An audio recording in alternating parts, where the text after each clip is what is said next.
In the 1980s and 90s, Elton John and Madonna weren't just pop stars. They were cultural forces.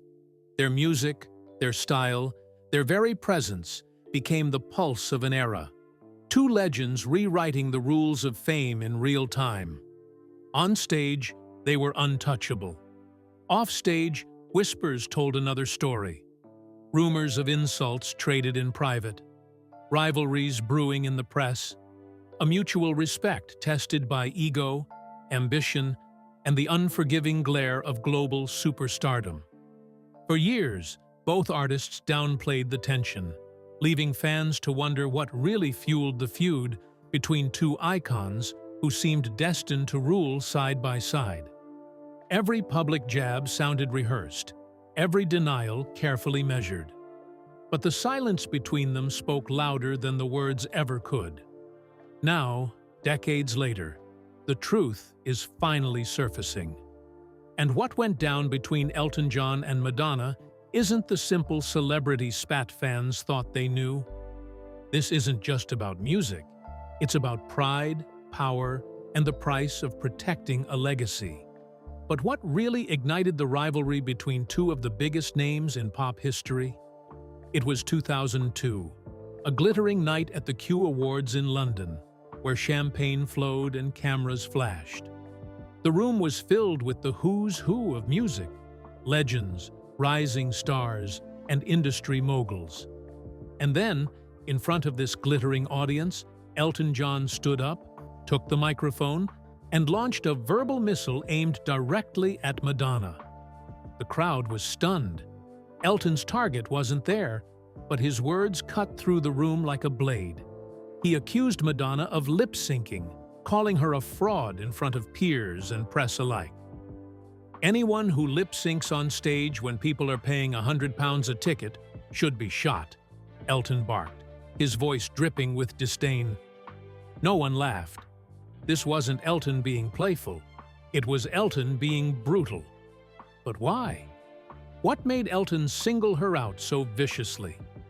Some whispered it was professional jealousy. Others said it was a calculated move to remind the world that Elton stood for authentic live performance. Whatever the motive, the insult stuck. Overnight, headlines screamed about Elton versus Madonna, a feud that seemed both shocking and inevitable. Because the truth was, tension had been brewing for years. Both icons ruled their eras. Both reinvented themselves relentlessly. Both commanded massive followings. But while Madonna's career thrived on provocation and controversy, Elton prided himself on musical craftsmanship and honesty. To Elton, Madonna symbolized everything that was manufactured. To Madonna, Elton was the old guard, a brilliant but bitter man, unwilling to accept that pop music had changed. The night Elton spoke out, the industry buzzed. Executives privately wondered, had Elton just declared war on the Queen of Pop? What few realized was that his words would ignite a feud lasting more than a decade, one that would only get nastier, darker, and far more personal. And so, with a single outburst, Elton John fired the first shot in what would become one of music's ugliest celebrity battles. Madonna was never one to back down from a fight. When word of Elton's outburst reached her, she didn't shrink away in silence. Instead, she turned it into ammunition. The Queen of Pop had built her career by thriving on scandal, and Elton had just handed her one on a silver platter. At her next few shows, Madonna made sly digs that everyone knew were aimed at him. In interviews, she dismissed his comments with an icy shrug, but those who knew her best claimed she was furious. Behind closed doors, Madonna reportedly told her team that Elton was jealous, irrelevant, and a man stuck in the past. For someone who prided herself on always being ahead of the curve, Elton's attack wasn't just criticism, it was an insult to her identity as an artist. But Madonna's real power was her influence. She didn't need to scream back. All she had to do was keep selling out arenas, keep releasing chart-topping singles, and keep proving Elton wrong through sheer dominance. And that's exactly what she did. In 2003, her reinvention tour sold millions of tickets worldwide. Fans screamed her name in stadiums, critics praised her stamina, and the pop world bowed once again at her feet. Still, the sting lingered. Elton's words followed her like a shadow. Every time a journalist mentioned lip-syncing, Madonna knew where it came from. And Elton wasn't done. At every chance, he lobbed another insult, usually with a smirk and a glass of champagne in hand. "She's a nightmare," he once snapped. "Her career's over." But Madonna had her own weapon: silence. She let the numbers speak, and they were always on her side. What Elton didn't realize, or maybe refused to admit, was that every time he attacked her, he only fueled her mystique. She didn't just survive the criticism, she thrived on it. The feud was no longer about one insult. It had become a battle of wills, a public war where both stars seemed determined to prove who would outlast the other. On the surface, Elton John's hatred for Madonna seemed rooted in his disdain for lip-syncing, or maybe even her provocative stage antics. But behind closed doors, the truth was far more complicated and far more personal. Those closest to Elton whispered that his problem with Madonna wasn't just about music, it was about respect. Elton had always seen himself as one of the last great real musicians, singers who wrote, played, and bled for their art. To him, Madonna represented something else, a manufactured pop product who relied on spectacle more than substance.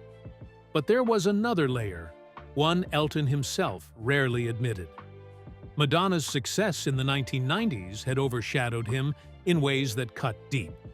Her tours outsold his. Her cultural relevance seemed untouchable.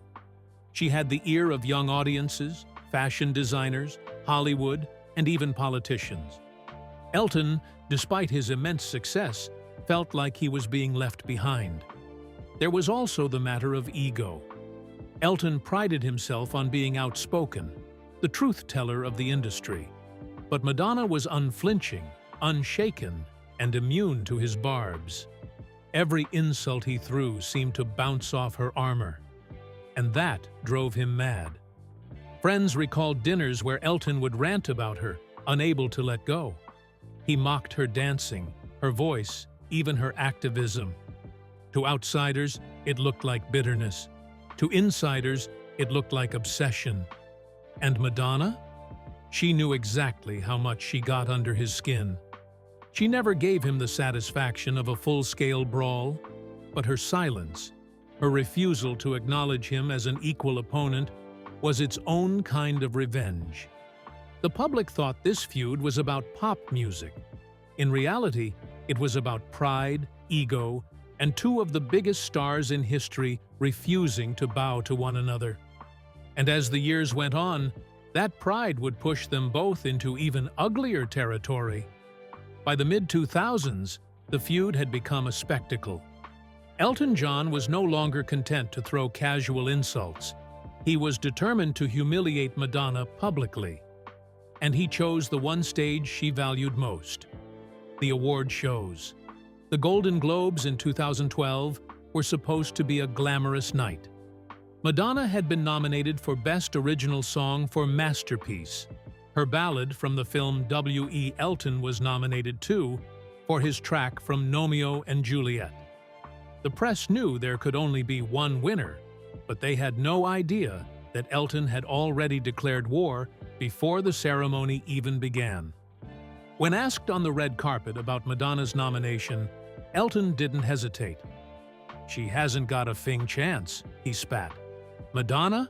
Best song? F off." His husband, David Furnish, chimed in too, calling Madonna embarrassing and desperate. The cameras caught it all, and the world gasped. This wasn't playful rivalry. This was venom. The tension peaked when Madonna actually won.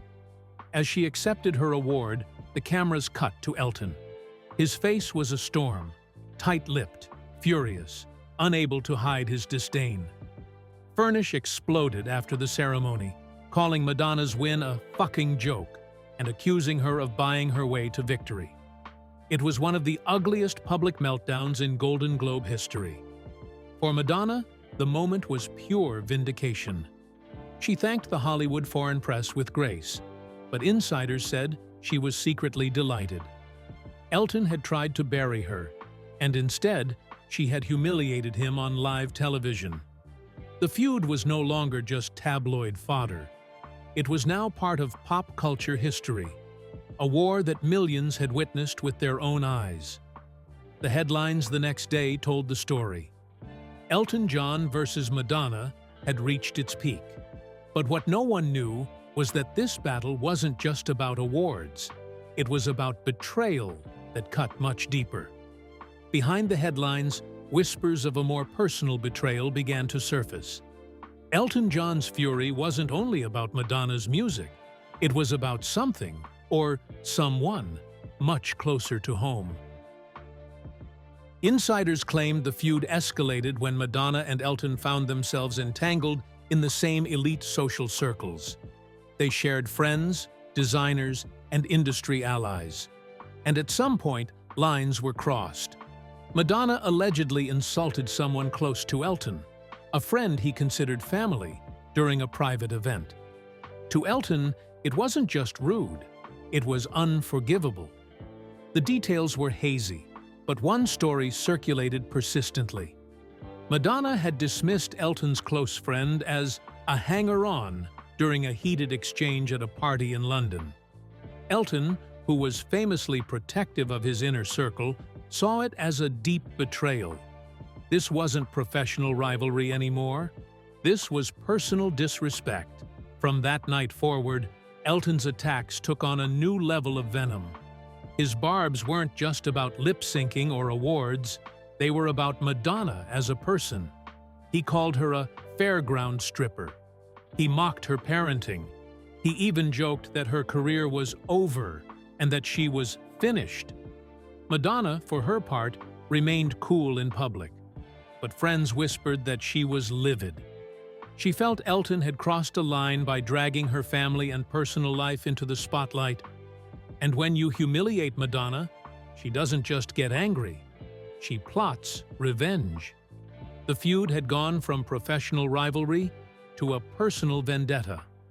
What had started as a war of words now carried the weight of betrayal, pride, and a determination on both sides to destroy the other's reputation. Elton John has always been a man of influence. His network of friends stretches across the worlds of music, fashion, politics, and Hollywood. And when he declared war on Madonna, many of those friends followed him into battle. It wasn't just David Furnish who lashed out. Fashion designers, musicians, and socialites began taking swipes at Madonna, often echoing Elton's language. Some called her cold. Others said she was calculating. Slowly, the narrative of Madonna as a ruthless diva began to spread, fueled by whispers from Elton's camp. One of the most infamous moments came during London Fashion Week. A well-known designer, a longtime ally of Elton, allegedly barred Madonna from the front row, telling reporters she was yesterday's news. It didn't take much imagination to guess who had whispered in his ear. The press played along, fanning the flames.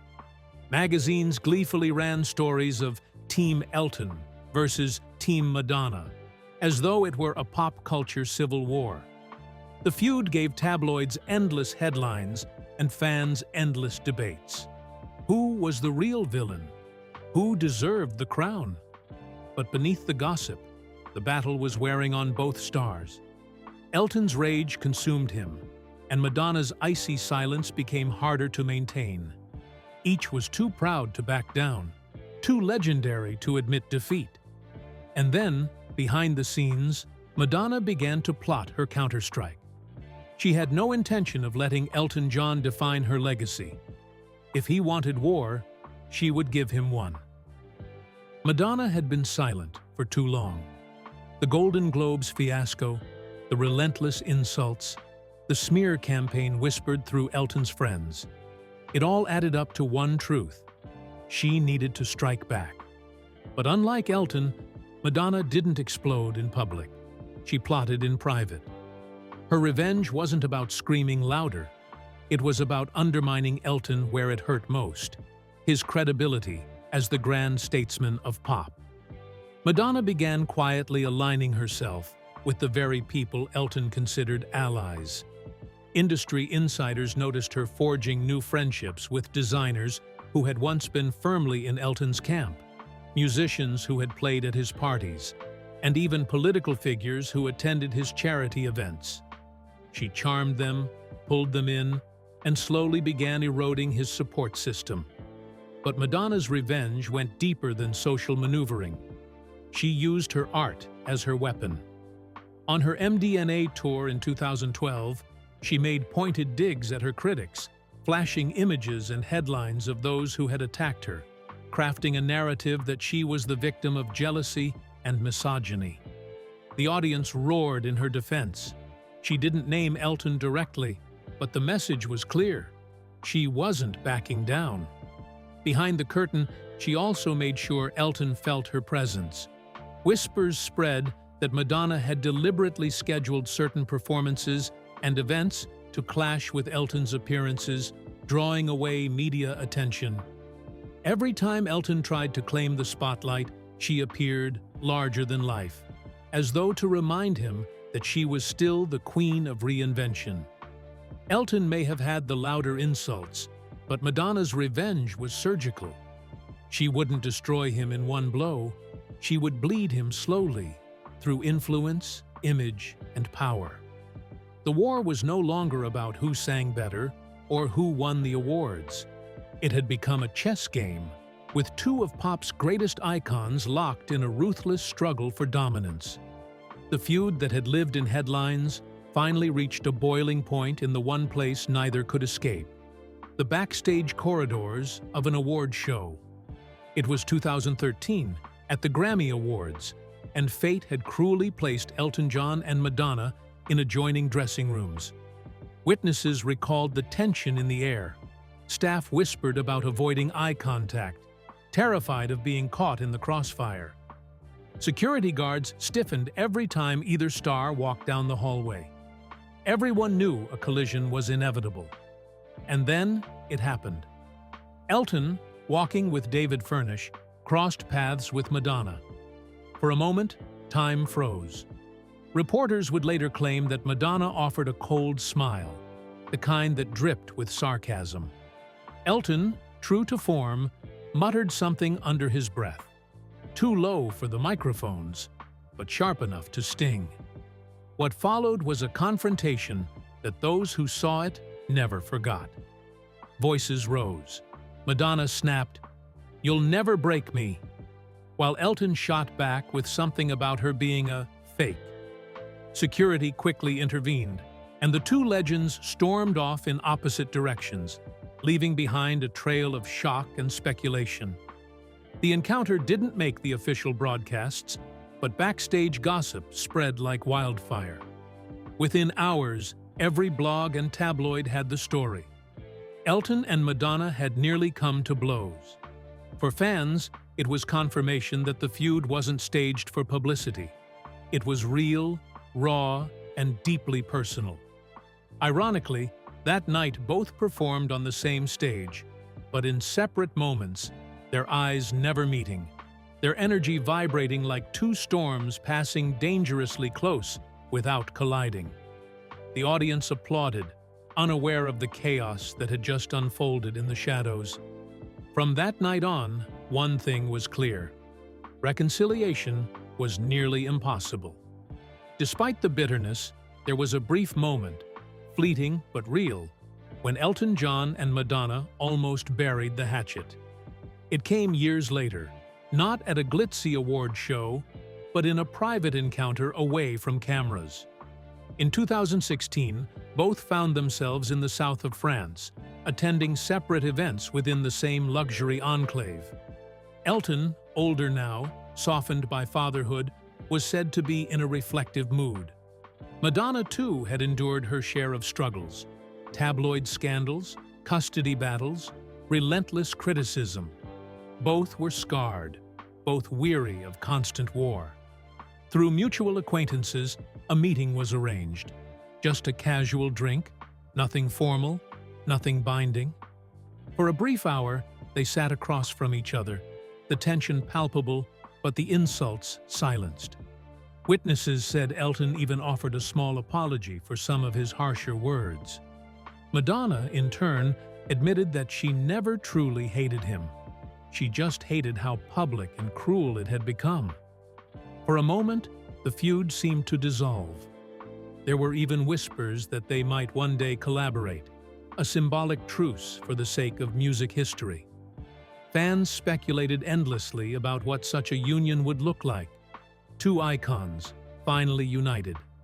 But the peace was fragile. Not long after, old wounds resurfaced. Comments were made in interviews, subtle jabs that reopened scars. Whatever had been possible in that quiet meeting was quickly undone. The moment of reconciliation slipped away, leaving only what-ifs in its place. In the end, that brief hour was the closest the world ever came to seeing Elton John and Madonna on the same side. And perhaps the closest it will ever come. For years, fans clung to the hope that Elton John and Madonna might one day call a truce. After all, both had weathered decades of fame, scandal, and reinvention. They had survived industries that chewed up stars and spat them out.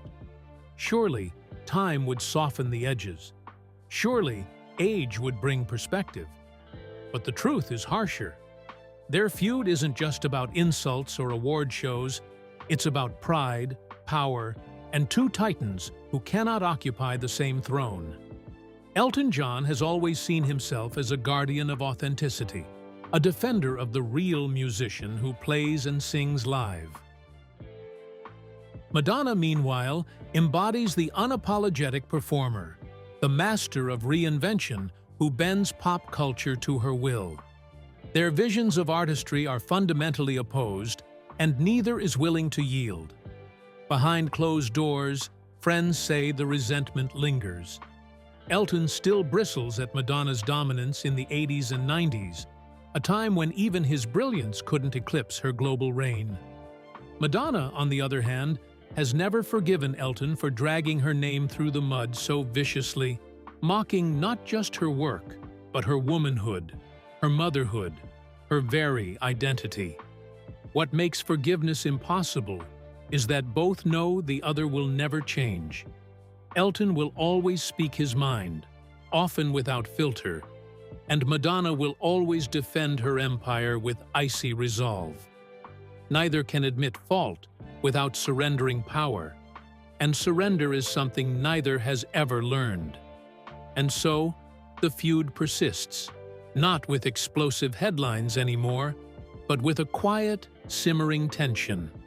Whenever their names cross in the press, fans still remember the war. Whenever one gives an interview, the shadow of the other is never far behind. The truth is, Elton John and Madonna are bound together forever, not as friends, not as allies, but as rivals etched into the history of pop culture. Their feud is their legacy, a battle that defined not only their careers, but the very idea of what it means to be an icon. And forgiveness? That was never part of the story. If their rivalry was nothing more than theater, why did the wounds cut so deep? And why does the silence between them still speak louder than words? Elton John stands as a knighted legend. Madonna remains the restless queen of reinvention. But the truth of what happened between them depends on how carefully we listen. Not just to what was said, but to what was left unsaid. Before history smooths the edges and time turns tension into myth, remember, behind every public feud lies a story the world was never meant to fully know. Share your thoughts in the comments below. Thanks for watching. See you in the next one.